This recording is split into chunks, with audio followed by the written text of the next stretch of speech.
That's from the room next door. First, one question for each. Ollie, we saw Phil Jones didn't travel. Is there anybody else that wasn't able to travel? Is there any fitness news? And Brandon, you started the season with the reserve team. You've stepped up and now going to be ending it playing in the major finals for Man United. How's that feel?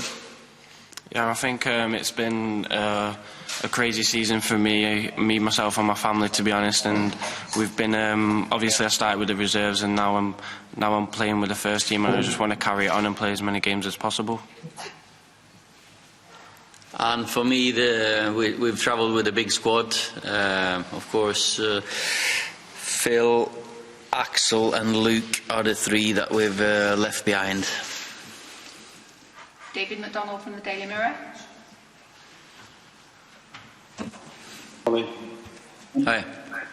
International managers in the past have talked about difficulties of keeping players stimulated during a tournament. I mean, with the lockdown measures in place as well, it's even more difficult for you. How do you intend to keep the players, entertained and stop them from going stir crazy? Because you presumably, obviously could be out here for the best part of 2 weeks. Yeah, we'll cross that bridge when we get to it, I think. Of course, we've put plans in place, but for me it's only about this game now. You can't think too far ahead. It's a knockout tournament. If you don't perform, you're going home. So if we go through, then we got a few days for the next game, but at the moment we don't have that problem. Samuel Luckhurst from the Manchester Evening News.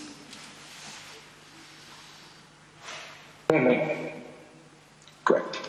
Brandon, it was you've had such a great season with the breakthrough coming relatively late where you didn't go on the pre-season tour. I mean, at what stage did you feel as though you were completely in the first team squad for the rest of the season, that you very much belonged there? I think it's not a case of that, because at any time I can drop down into the 23s and I could pick up an injury or anything. So I'm just focused on what I'm doing, and I want to keep working hard, keep on improving what I need to improve on, and try and play as many games as a club as I can. Simon Stone, BBC.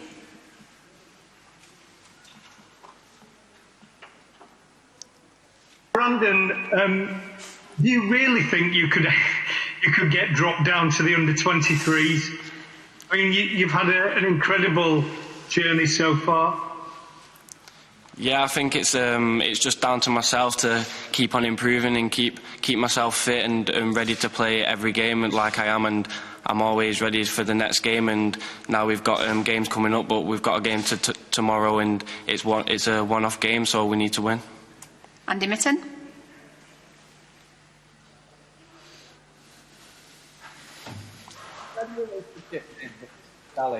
Sorry, can you start again, Andy? We couldn't quite hear that. Is this okay? Can you hear me now? Yep, can hear you. Hi, Ollie. Can you describe your relationship with Sally as a player, as a manager? You know him very well. You've watched him and his progress at FC Copenhagen and his type of personality. Well, I've known Ståle since...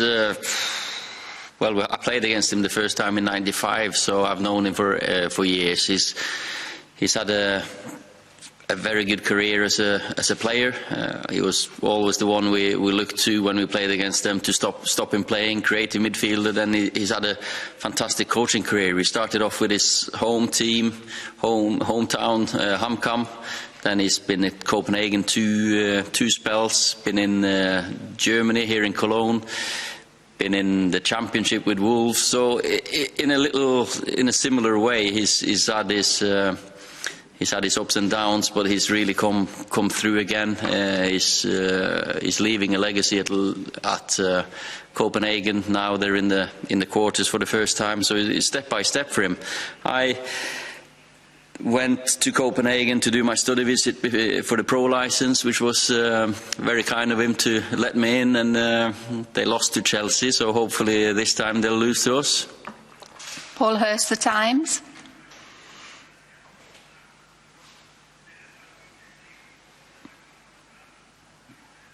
Hi, Paul. Hey, can you hear me okay? Yep.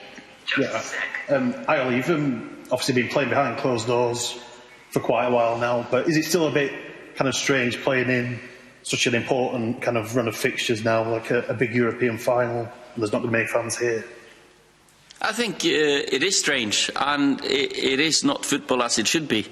And I think it's changed a little bit. I think, that little bit of that passion and the edge to the game is missing, because the fans, they've got to be there. But our players, I have to commend our players. They've done really well. They've handled the situation really well. And I know our fans can't wait to get back at Old Trafford and support us. So we'll just have to try to make the most of this Europa League now, and hopefully get as far as we can. And so they're looking forward even more to seeing the players. Carrie Brown, Be In Sport.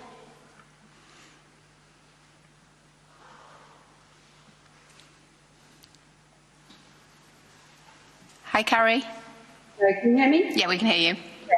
Hi, Ollie. I want to ask you about Paul Pogba. A year ago, he talked about needing a new challenge, but yesterday he posted a video celebrating his 4th-year anniversary of returning to Manchester United. Got the same haircut that he had on that announcement. What does it mean to you as a coach that he's now happy to be at this club and looking forward, it seems, to an exciting future? I've answered numerous of questions on Paul, and we're delighted that he's back playing. He's fit. He's enjoying his football. Of course, he's got time he's got to make up for lost time, and he's trying to do that. He's training extra. He's always a great personality in and around the place, and hopefully we can see him lift this trophy that he's done before. He's professional. He's a fantastic boy, and I'm delighted that we've got him in the team. Sam Matterface, TalkSport. Hi, Ollie. Generally, but not always, you've selected Sergio Romero in your cup games. How difficult is it for you to have to make a choice between your 2 goalkeepers for the rest of this tournament? That's an obvious question, because I think I must be the most privileged manager in the world with the goalkeeper department we've got, with Sergio, David, and you've got Dean Henderson as well coming back. So you've got 3 there, top keepers. And this Europa League, or this season, has shown again how important Sergio has been to us.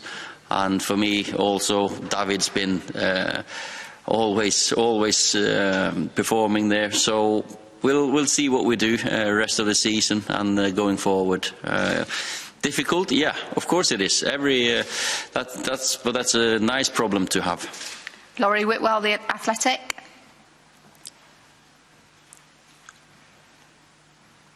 Hi Brandon, question for you if that's okay. You play with such personality and aggression on the pitch. I just wondered where that comes from. And also you played in different positions, left wing back, left back, I think even right wing against Liverpool. I wondered if you had any thoughts on where you play on the pitch.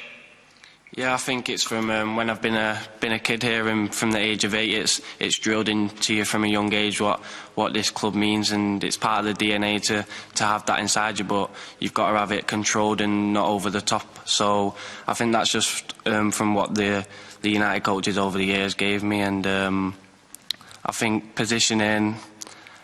Wherever the manager wants me to play, I'm always willing to put a shift in and do my job. So I'm just happy to be out on the field, to be honest. Doesn't matter where I play. Jamie Jackson, The Guardian.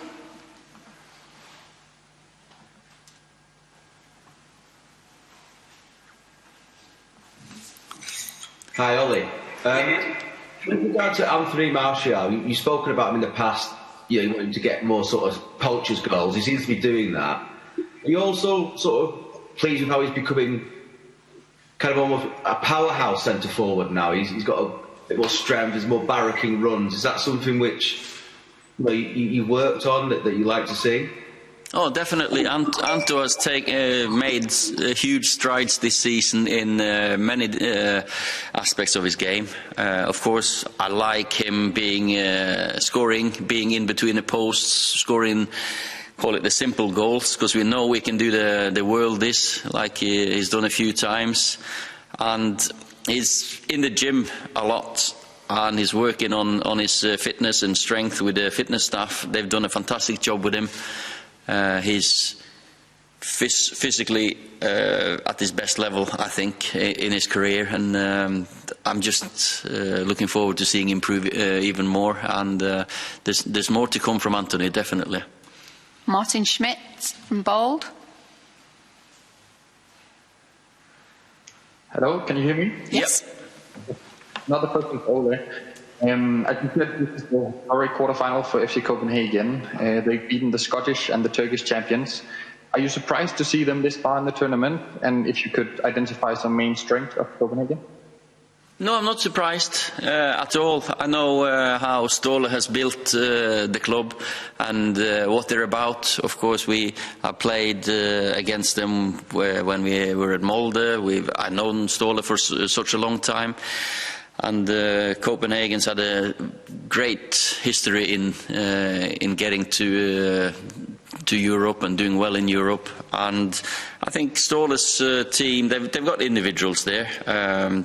Very good players. There's young forwards, interesting. Three of them, to be fair, and experienced players in midfield and at the back.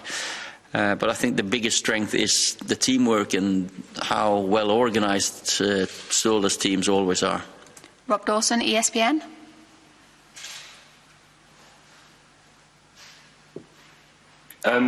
You're in the later rounds of a major European tournament, but obviously there are no fans here. There are no fans in the stadium. It's a shortened tournament with one-leg games. If you were to go on and win it, would it mean as much, do you think, with all the changes that have had to be made to get it on? Well, we are in a strange period and strange times at the moment, unprecedented, and we've just got to make the most of it. And if we're able to go through to the semis and then to a final, it would mean a lot to the players, the club, the supporters, the staff. Of course, we just have to make the best out of a difficult situation. James Ducker. Can you hear me okay? Mm-hmm. Yeah. Ollie, just you mentioned your goalkeepers before. I was just wondering if you'd made a decision on what is happening with Dean Henderson next season, and also, during your time as a striker at Man United, you obviously had enormous competition up front, and you continually sort of raised each other's standards. Do you feel Anthony, Marcus, and Mason are almost egging each other on? I think it's, as you say, competition for places is important, and we're looking to have competition for places with that we have Dean, Sergio, David at the moment in the ranks. Lee, of course, the fantastic professional as he is, he's backing them up. But it'll be difficult, obviously, to keep three of them at the club. So we'll see what the decision will be there. Forward positions. Scoring goals is always good for strikers. Seeing others scoring goals, it gives you as well a little bit of an edge that you don't want to be behind them, but you also play for the team, and the three of them have been backing each other up. And for me, I hope they will develop and continue the development, because that's exciting times for United and in the next few years. Daniel Faller. For Ole, we're talking about you and Ståle. I have a special situation to have two Norwegian managers playing against each other. You being kind of new and Ståle being in the game for a long time, how do you see yourself up against Ståle? Who is the best Norwegian coach? The one with the results, or the one being in the by far biggest club? First of all, it's not me against Ståle. We're not playing against each other. And Ståle's had a very good career. He's had about 750 games or something. I think I'm getting towards 400 as well. I've been a manager for almost 10 years, so I'm not that new. So that's it depends on what you think is new. Ståle's a bit older than me, you see, and you can probably see that by. Well, I'm turning grey. Hopefully, I'll keep the hair. Chris Wheeler, the Mail.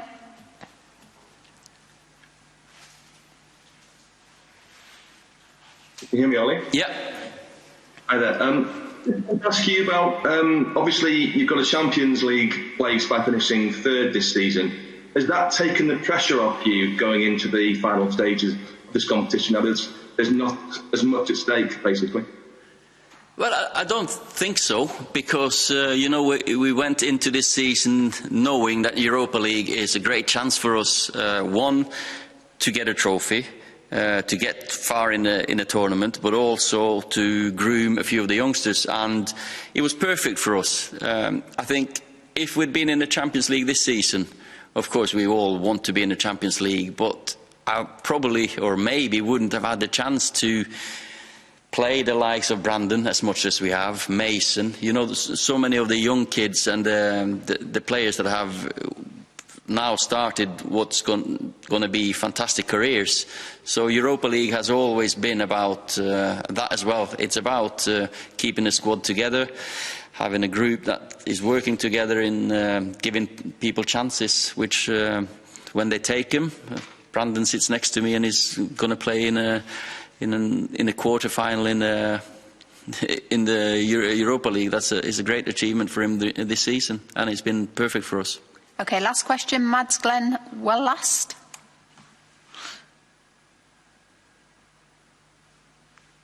Solskjaer, you have only lost one of the last 23 games. How do you see the team have changed the last five months? Well, we have developed through the season. We've had a squad that's been working together, and of course there were a few changes in the January window that made us even stronger. But also the teamwork that we've done, all the principles, they were getting more and more in the group, and it's more and more natural, and we've found good form. Of course, we have good players. We got players back from injury, and 1 in 23 is one too many. Okay, thank you everybody. That concludes the Manchester United press conference.